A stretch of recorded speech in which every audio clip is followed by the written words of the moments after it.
एक ज़माने तक मैं किराए की गाड़ी में सफ़र करता था। एक साहब को मैंने एक दफ़ा बताया कि मुझे शेखुपुरा जाना है, कितनी देर रुकेंगे? मैंने कहा कि ज़ाहिर है जलसा है, फारिग होगा तो आ जाएंगे। तो शेखुपुरा वालों ने भी मुझे शेखुपुरा बताया था, तो वहाँ जाके पता चला कि 10 किलोमीटर अंदर जाना है। उन्होंने ब्रेक लगा ली वहीं पे, कहने लगे जो 10 किलोमीटर अगे जाना है तो पैसे नवे तय होण गए। गल शेखुपुरे दी हुई सी। तो मैं कोई ऐसा मसला नहीं था, मैं हंस पड़ा, परेशान नहीं हुआ। मैंने कहा बिल्कुल ठीक है, आप सही कह रहे हैं, ये आपकी बात बिल्कुल बजा है, आपने जो कहा वो दुरुस्त कहा। लेकिन यार मैंने तो यही सुना है कि ये शेखुपुरा है, तो 10 किलोमीटर तक तो बहरहाल एक शहर वैसे भी होता ही है। ये तो नहीं होता कि उसकी एक बाउंड्री है कि 1 किलोमीटर के अंदर शहर बंद है। लेकिन मैंने कहा कि तेरी सोच ने एक बात मुझे, उस दोस्त को मैंने समझाया, प्यारे थे, कायल किया। और मैंने कहा तुम्हारी सोच से एक बात मेरी समझ में आई है कि हम बड़े खुदगर्ज हैं। हमें सिर्फ हमारे हुक्मरान नहीं लूटते, बस हाथ ना पहुंचे तो अंगूर खट्टे हैं, वरना अगर पहुंच जाएं तो कोई एक तरीका होना चाहिए किसी बंदे को किसी जगह नीचे लेके आने का कि ओ हो 10 किलोमीटर आपने तो ये कहा था, अब कैसे बात होगी? मैंने उन्हें कहा कि कुछ भी नहीं इससे फ़र्क पड़ता, इससे कोई फ़र्क नहीं पड़ता। लेकिन एक ज़माना मैंने दौर देखा, और एक दौर मैंने वो भी देखा कि मुझे एक जगह जाना था। अल्लाहु अकबर, एक कारी साहब थे, इमाम साहब थे, किसी ज़माने में वो रह चुके, तो हमारे इलाके में भी उन्होंने इमामत की थी। तो मैं वहाँ जा रहा था, तो उनके गांव पहुँचने स्टॉप पे उतर के तो मैं तांगे पे बैठा।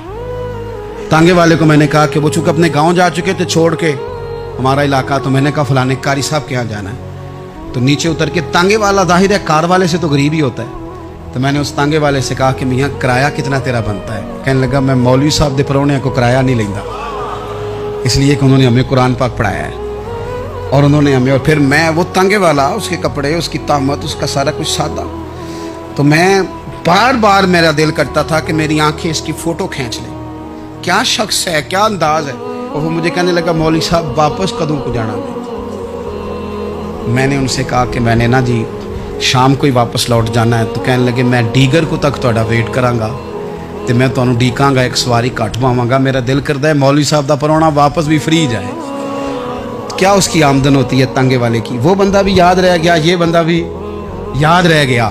खुदारा हम याद रहेंगे। मेहरबानी करें आप, एक दूसरे का थोड़ा थोड़ा भला करें, एक दूसरे की थोड़ी थोड़ी खैर करें, एक दूसरे का थोड़ा थोड़ा नजरिया। एक बंदा मुझे वो भी याद है, बस में बैठा था, तो उसने ना, एक बूढ़ी अम्मा ने उसे कहा कि पुत्र मेरे को ना किराया 14 रुपये था, तो उसने कहा पुत्र मेरे को 10 ही दे।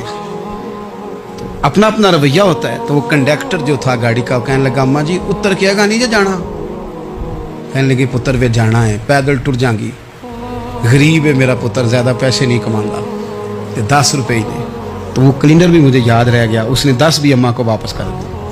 कहने लगा अम्मा जी कोई गल नहीं, सारी दिहाड़ी कमाई दे ही ने, अल्लाह देवने वाला है, तुसी पैदल ना जावियो, ए 10 रुपये रक्शे वाले नूं दईयो ताकि तुहानू घर च। और यार एक एक कतरा इस मुल्क में, एक एक आंसू किसी का पूछ लो, ज़्यादा नहीं, एक एक दो आंसू पूछोगे तो बड़े लोग रोना छोड़ देंगे। एक एक दो आंसू पूछ लोगे तो बड़े लोग हैं रोना छोड़ देंगे। मैं चूँकि गौर से चीज़ों को, मेरा हाफ़ज़ा बड़ा अच्छा है तो मैं देखता रहता हूँ। मेरी अमशीरा की शादी थी, तो मैंने एक फर्नीचर वाले से बात की। मैंने कहा भाई इस तरह करके फर्नीचर बनाना है। तो कहने लगा घर वास्ते या किसी धी नूं देना जे? वडेरे बाबा जी। मैंने कहा जी नहीं। कहने लगा हजरत जी जिवें दिल करेगा कर लिया जे, धीयां धियाणियां दा उंज भी हिस्सा होंदा है। तो मैं बेटियों के लिए, ओ भाई ना कोई उसमें कमी हुई, गरीब आदमी था ना मैंने कोई कमी की, हो गई बात, पर बाबा तो याद रह गया। ओ भाई थोड़ा थोड़ा ना, ये वतन हमारा है।